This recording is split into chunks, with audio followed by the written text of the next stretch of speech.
नई शिक्षा के इस YouTube मंच पर आप सभी व्यूवर्स का हार्दिक स्वागत है। आज की इस वीडियो में हम वर्ष 2011 में संपन्न सीटेट के पेपर 1 के हिंदी भाषा द्वितीय के पेडागॉजिकल इश्यूज़ यानी शिक्षा शास्त्रीय मुद्दों से संदर्भित प्रश्नों पर अपनी चर्चा को आगे बढ़ाएंगे। तो आइए स्टार्ट करते हैं। निम्नलिखित प्रश्नों के उत्तर देने के लिए सबसे उचित विकल्प चुनिए। आपका पहला प्रश्न है यानी प्रश्न संख्या 136। कक्षा में कुछ बच्चे गलत वर्तनी का प्रयोग करते हुए लिखते हैं, आप क्या करेंगे? आपके ऑप्शंस हैं। पहला, बच्चों को उनकी त्रुटियों का एहसास कराएंगे। दूसरा, गलत वर्तनी वाले शब्दों पर लाल स्याही से घेरा या क्रॉस लगाएंगे। तीसरा, इसे एक सहज और स्वाभाविक प्रक्रिया मानते हुए कक्षा में प्रिंट समृद्ध माहौल का निर्माण करेंगे। और चौथा, शब्दों को 10-10 बार सही तरीके से लिखने के लिए कहेंगे। अब आइए हम एक एक करके सभी विकल्पों को देखते हैं। आपका पहला विकल्प यानी उनको उनकी त्रुटियों का एहसास कराएंगे, तो ये ज़्यादा प्रभावी नहीं होगा प्रश्न के संदर्भ में। दूसरा ऑप्शन भी, गलत वर्तनी वाले शब्दों पर लाल स्याही से घेरा या क्रॉस लगा देंगे तो इससे समस्या का समाधान नहीं होना है, इससे भी नहीं होना है, यूँ समझ लें आप। पहला और दूसरा नहीं होंगे। तीसरा, इसे एक सहज और स्वाभाविक प्रक्रिया मानते हुए कक्षा में प्रिंट समृद्ध माहौल का निर्माण करेंगे, ये अभी तक का ठीक आंसर लग रहा है। चौथा, शब्दों को 10-10 बार सही तरीके से लिखने, ये भी प्रभावी नहीं होगा प्रश्न के संदर्भ में। तो आपका तीसरा विकल्प सही होगा कि जो गलत वर्तनी है इसे आप एक सहज और स्वाभाविक प्रक्रिया मानें और एक प्रिंट रिच एनवायरनमेंट जो है वो क्रिएट करें अपने क्लासरूम के अंदर, जिसमें चार्ट हो सकते हैं, तमाम तरीके के फ्लैश कार्ड हो सकते हैं और तमाम सारी चीज़ें जो आप वहाँ कर सकते हैं। और इसके प्रयोग से आप गलत वर्तनी जो बच्चे कर रहे हैं उसमें काफ़ी अपेक्षित सुधार आप कर सकते हैं। अब आइए आगे बढ़ते हैं। प्रश्न संख्या 137। इनमें से प्राथमिक स्तर पर भाषा शिक्षण का कौन सा उद्देश्य अनिवार्यतः नहीं है? आइए देखते हैं आपके विकल्प। पहला, भाषा के आलंकारिक प्रयोग की क्षमता का विकास। दूसरा, मानवीय मूल्यों का विकास। तीसरा, विभिन्न संदर्भों में प्रयुक्त शब्दों के सही अर्थ ग्रहण करना। और चौथा, विभिन्न संदर्भों और स्थितियों में अपनी बात व्यक्त करने की कुशलता का विकास।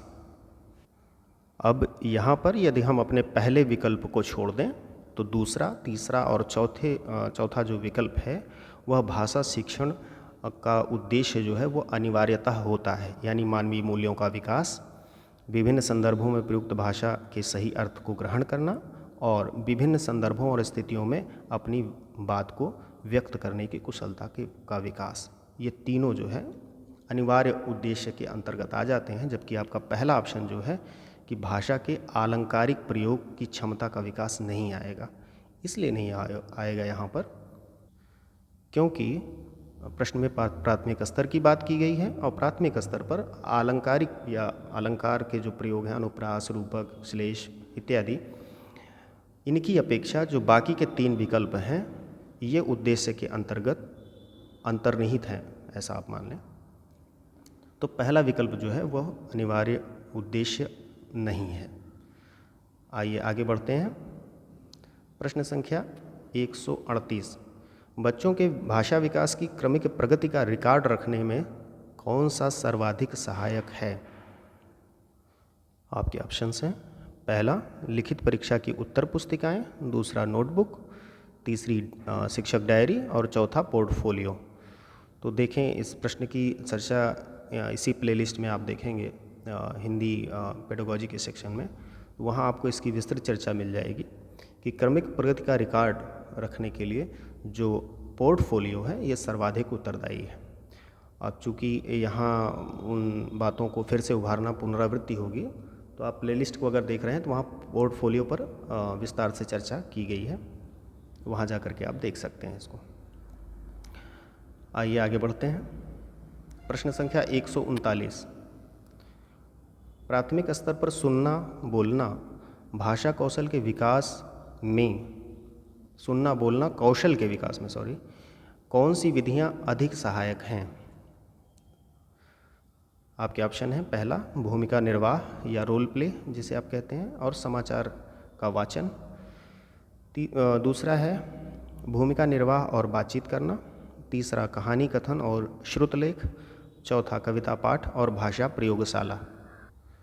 अब यदि इन चारों विकल्पों पर हम विचार करें तो हम पाते हैं कि जो हमारा दूसरा विकल्प है वो सुनने बोलने कौशल के विकास में सर्वाधिक सहायक है अपेक्षाकृत अन्य के। जहाँ तक पहले विकल्प की बात है तो वहाँ भी रोल प्ले की या भूमिका निर्वाह की बात की गई है, लेकिन समाचार वाचन उसके साथ जोड़ दिया गया है, अतः यह विकल्प सही नहीं होगा अपेक्षाकृत दूसरे के।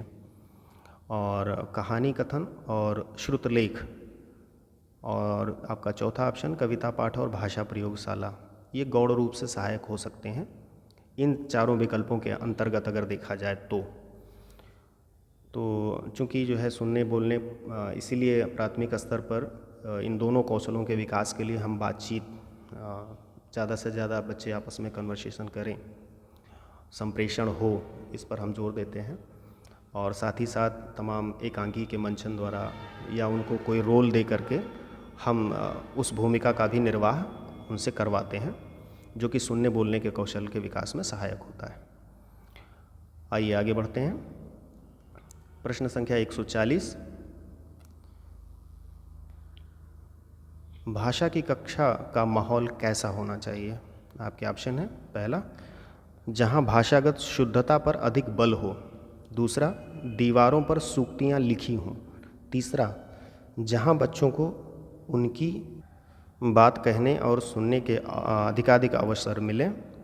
और चौथा जहां शिक्षक बोले और बच्चे ध्यान से सुने। तो देखिए पहले भी मैंने इस चीज़ को रिपीट किया है पिछले वीडियोस में भी कि जहां अवसरों की बात आ जाए या प्रेरित करने की बात आए या बच्चे प्रयास करें, ऐसे वर्ड आए, अवसर, प्रेरित करना, प्रयास करना, तो अगर आंसर आप नहीं भी निकाल पा रहे हैं तो जो इन शब्दों की तरफ जहाँ भी ये विकल्प में दिए हुए हैं इनकी तरफ आप जाएं। क्योंकि जो संरचनात्मक उपागम जिसे लेकर के हम आगे बढ़ रहे हैं, कंस्ट्रक्टिव जो अप्रोच है हमारी, वो इसी ओर इशारा करती है कि ज़्यादा से ज़्यादा बच्चों को अवसर उपलब्ध कराए जाएं। तो इस तरह से जो तीसरा ऑप्शन हमारा होगा वो सही होगा कि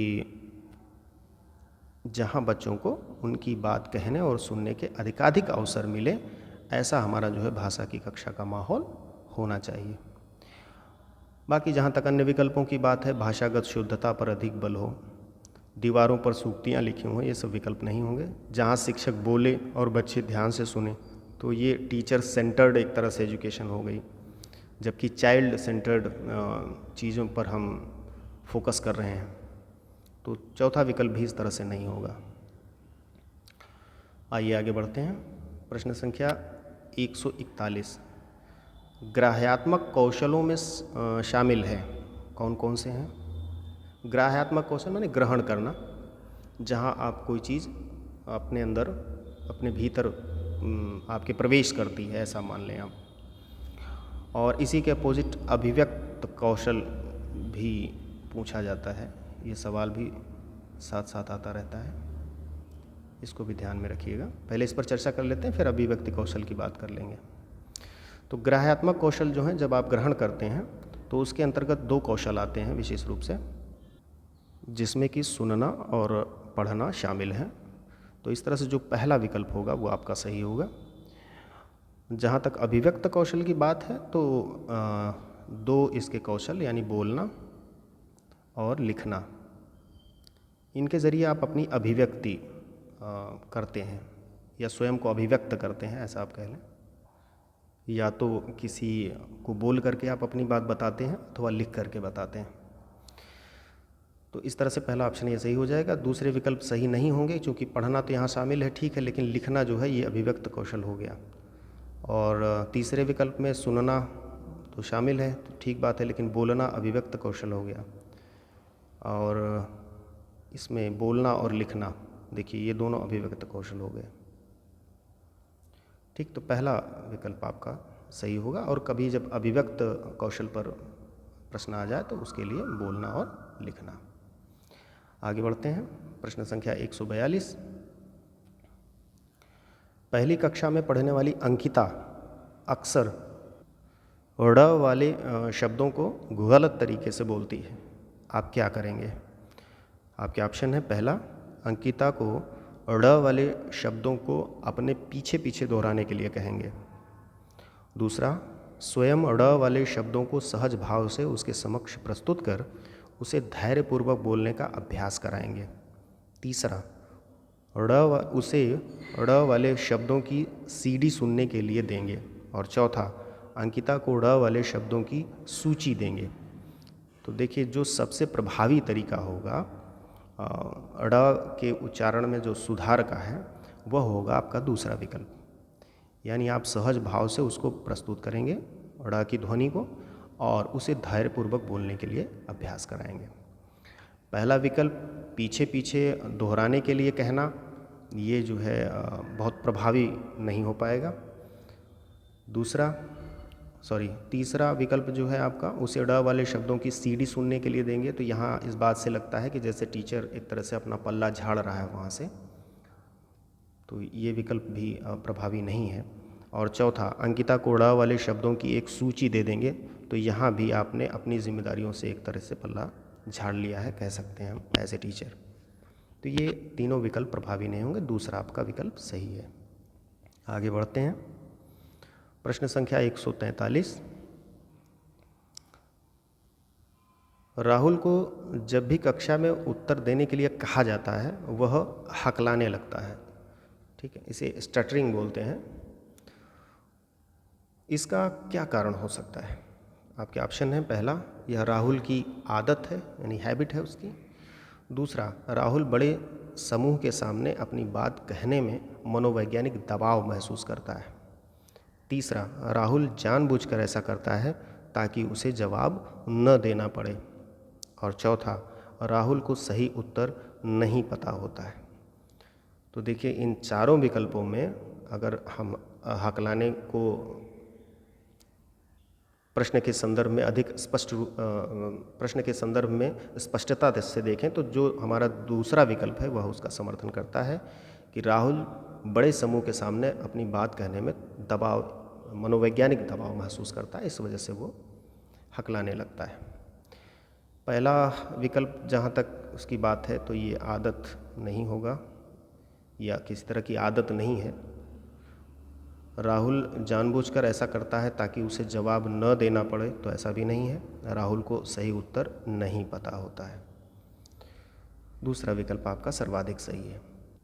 यहाँ एक बात जो आपको ध्यान में रखनी चाहिए कि स्टटरिंग यानी जो हकलाना है वो एक तरह का स्पीच डिसऑर्डर है और जिसके तमाम सारे कारण हो सकते हैं। एक मनोवैज्ञानिक दबाव जिसमें माना जाता है और वह आपके इस प्रश्न के विकल्प में आया भी है और उसके अन्य कारण भी हैं।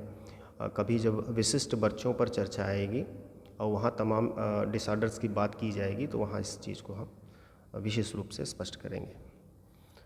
आइए आगे बढ़ते हैं, प्रश्न संख्या 144। 144, पाठ पढ़ने के बाद किस तरह के सवाल बच्चों की समझ का मूल्यांकन करने में सहायक नहीं होते हैं? देखिए, आप समझ का मूल्यांकन करना है, ठीक, एक जैसे नॉलेज लेवल, उसके ऊपर अंडरस्टैंडिंग लेवल यानी समझ या बोध का स्तर जिसे हम कहते हैं, नॉलेज को हम ज्ञान का स्तर कहते हैं, वो सबसे निम्न स्तर पर होता है। इसके बाद एप्लीकेशन लेवल आती है। तो इस तरह से जब सीडीपी में चर्चा की जाएगी तो वहाँ से आपको ज़्यादा स्पष्ट हो पाएगा कि आखिर समझ का तात्पर्य क्या है। यहाँ आप मोटे तौर पर समझें एक उदाहरण के माध्यम से कि मान लीजिए कोई पाठ आपने पढ़ा है, 2 पाठ आपने पढ़े और उसके बाद मान लीजिए मुग़ल सल्तनत को पढ़ा आपने, राजपूत वंश को पढ़ा, दोनों के बीच में अगर अब आपको अंतर निकालने को बोला जाए कि आप क्या क्या अंतर पाते हैं अपनी समझ से बताइए। तो वो जो उत्तर आप अंतर का देंगे वो आपके समझ स्तर पर ही डिपेंड होगा। और जहाँ तक ज्ञान स्तर की बात है तो वो बिल्कुल नीचे का स्तर है, वहाँ कुछ सतही सवाल होते हैं कि उसका नाम क्या था। तो नाम बिल्कुल एक तथ्य है जिसको आप बता देते हैं, खटाक से बच्चा बता देता है, तो उसमें समझ का जो है स्तर वो पता नहीं चलता है नॉलेज लेवल में या ज्ञान के स्तर पर। तो यहाँ उसी समझ की बात ये कर रहे हैं कि कौन सा सहायक नहीं होता है, किस तरह के प्रश्न सहायक नहीं होते हैं। आपके विकल्प हैं, पहला क्यों कैसे वाले प्रश्न, दूसरा क्या शिक्षा मिलती है इस टाइप का प्रश्न, यदि या तो वाले प्रश्न। अभी प्रश्नों को हम समझ भी लेंगे कि किस तरह किस टाइप की बात कर रहे हैं ये। और चौथा विकल्प है कि पढ़े गए पाठ से जोड़ते हुए अपने निजी अनुभवों को व्यक्त करने वाले प्रश्न। तो देखिए, जैसे आपका पहला प्रश्न है कि क्यों और कैसे, मान लीजिए कोई कहानी है और उसमें एक पात्र जो है किसी कारणवश किसी दूसरे देश में जा रहा है, तो इसके आधार पर एक प्रश्न बनाया जा सकता है कि वह वहाँ क्यों गया। तो कोई नीड रही होगी, कोई आवश्यकता रही होगी उसे, इसलिए वह वहाँ गया। पाठ के आधार पर बच्चा बता देगा कि हाँ इसलिए वहाँ गया। दूसरा कैसे, मान लीजिए उस पात्र ने जो है उस कहानी के पात्र ने नदी को पार किया, तो कैसे किया वहाँ पर प्रश्न किया जा सकता है, नाव से किया कि तैर कर किया। तो पाठ के पढ़े हुए अंश के आधार पर बच्चा उत्तर दे देगा कि हाँ भाई तैर कर किया या नाव से किया या क्या जो भी हो। तो ये इस टाइप के सवाल हो गए। क्या शिक्षा मिलती है, क्या सबक सीखने को मिलता है, ये हमारा दूसरा विकल्प है। तो इसे आप जान ही रहे होंगे कि कोई पाठ पढ़ने के बाद या कोई कहानी पढ़ने के बाद उससे क्या शिक्षा मिली, इस टाइप का प्रश्न होता है। तीसरा सवाल यदि तो वाले प्रश्न, यानी अगर कहानी में आप कैरेक्टर की जगह आप होते तो क्या करते, इस टाइप के प्रश्न। और चौथा पढ़े गए पाठ से जोड़ते हुए अपने निजी अनुभवों को व्यक्त करने वाले प्रश्न, माने यहाँ दृष्टांत जो होगा वो आपका निजी अनुभव होगा। आधा पाठ का पढ़ा गया अंश आपके समक्ष होगा, सामने होगा, और उसको आप जोड़ेंगे अपने निजी अनुभवों से। तो देखिए, इसमें जो सबसे कम सहायक या सहायक नहीं होगा कह लीजिए एक तरीके से, तो वो होगा आपका पहला विकल्प, क्यों और कैसे वाले प्रश्न। ये नॉलेज बेस्ड क्वेश्चन है, ज्ञान के स्तर पर होने वाले प्रश्न हैं। ज्ञान का मतलब केवल सूचना मात्र, यहाँ ज्ञान का मतलब वो मत समझिएगा जो दार्शनिक परिप्रेक्ष्य में जाएगा, तो वो उसका जो है फिलोसफिकल एस्पेक्ट है। यहाँ हम मनोविज्ञान की दृष्टि से बात कर रहे हैं। यहाँ ज्ञान सबसे निचले स्तर पर होता है, यानी जहाँ केवल सूचना मात्र आपके पास होती है या आपको दे दी जाती है और आप ग्रहण कर लेते हैं एज इट इज़। तो ये ज्ञानात्मक स्तर पर आपका पहला विकल्प जो है वो ज्ञानात्मक स्तर का प्रतिनिधित्व कर रहा है, एक हिसाब से आप मान लें। बाकी के तीनों विकल्प समझ या बोध को बताते हैं। तो पहला विकल्प आपका सही होगा। आगे बढ़ते हैं। प्रश्न संख्या 145, राधिका अक्सर लड़का को लका, कमाई होने लगी को कमाई होगी, लिखना जैसी गलतियां कर बैठती है। ठीक है, यह इस ओर संकेत करता है कि राधिका, आपके ऑप्शन हैं, पहला राधिका को मात्राओं का ज्ञान नहीं है, दूसरा राधिका के विचारों की तेज़ गति के साथ उसकी लेखनी नहीं चल पाती, और तीसरा राधिका ध्यान से नहीं लिखती, चौथा उसके लेखन के स्तर में सुधार की आवश्यकता है।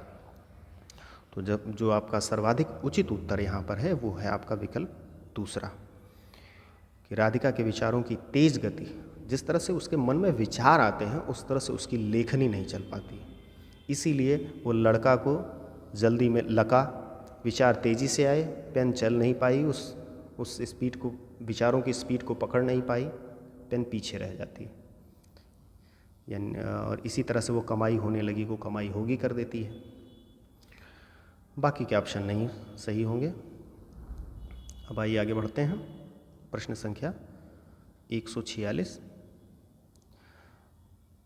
लगभग 2 साल के बच्चे तार वाली भाषा, यानी जिसे हम टेलीग्राफिक स्पीच भी कहते हैं, का प्रयोग करते हैं। तो तार वाली भाषा का अर्थ है, इसके पिछले वाले वीडियो में शायद ये चीज़ काफ़ी डिफ़ाइन की जा चुकी है, टेलीग्राफिक स्पीच किस तरह से होती है, तो वहाँ जा कर के आप उसको देख सकते हैं। तो तार वाली भाषा का हमें अर्थ बताना है।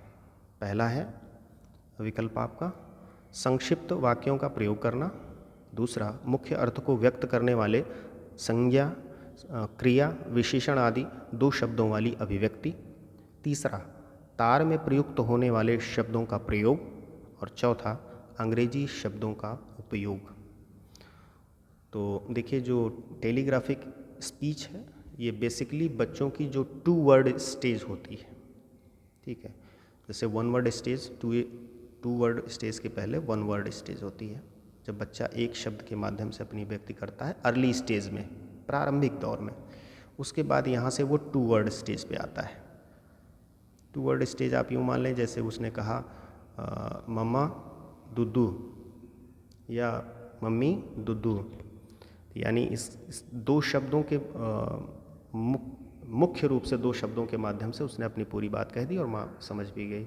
यानी माँ दुद्धू का यहाँ तात्पर्य, मम्मी दुद्धू का तात्पर्य ये हुआ कि माँ मुझे दूध चाहिए, यह भाव निकला उससे।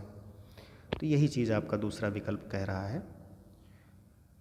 तो ये 2 वर्ड स्टेज जो है इसी को हम टेलीग्राफिक स्पीच कहते हैं, ठीक। तो हमारा इस तरह से दूसरा विकल्प जो है वो सही हो जाएगा कि टेलीग्राफिक स्पीच वह है जिसमें जो है मुख्य अर्थों को व्यक्त करने वाले जो संज्ञा, क्रिया, विशेषण आदि 2 शब्दों वाली अभिव्यक्ति होती है वह शामिल है, बाकी के विकल्प नहीं होंगे। अब आइए अगले प्रश्न पर चलते हैं। प्रश्न संख्या 147। प्राथमिक स्तर पर बच्चे किस प्रकार की कविताएं पसंद करते हैं?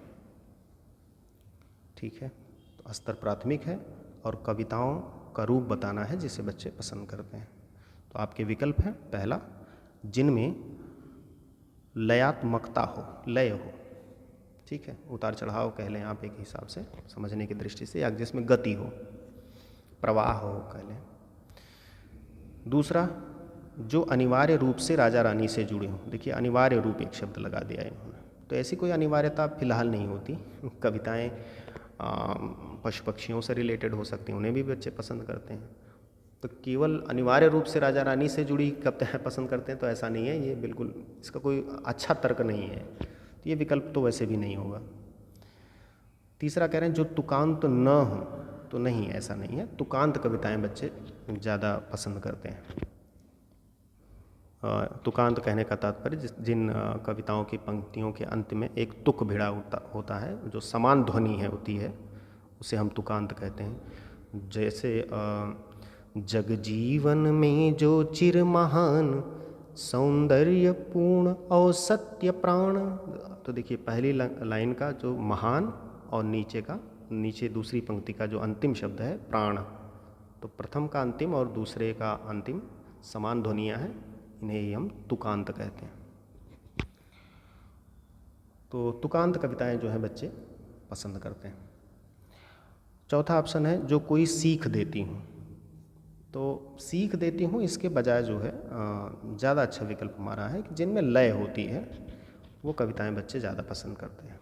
जैसे Johnny Johnny yes papa, eating sugar no papa, इस टाइप की कविताएं अंग्रेजी में आप देखें तो।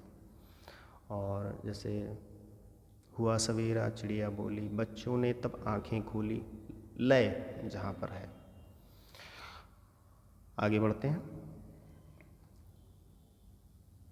प्रश्न संख्या 148।